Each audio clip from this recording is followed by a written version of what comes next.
Vai tu proti atpūsties, atslābināties un darbu atstāt darbā un mājās neņemt līdzi darbu? Skaties savā rokrakstā.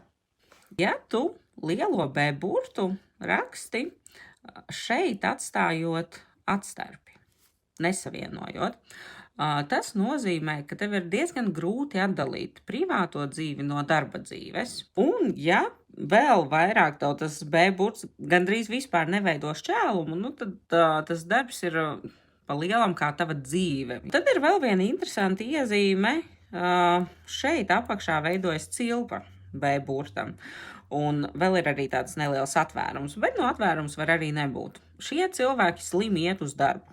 Vai arī slimi turpina savas ikdienas aktivitātes un jūtas vainīgi, ka nevar veselības dēļ kaut ko paveikt, kas ir apsolīts.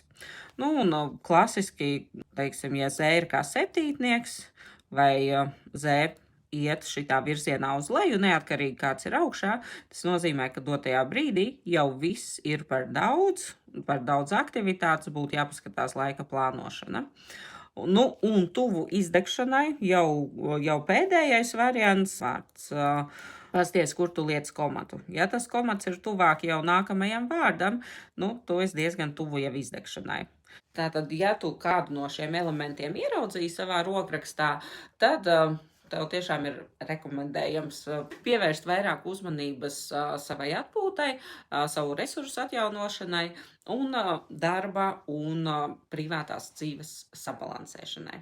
Lai izdodas!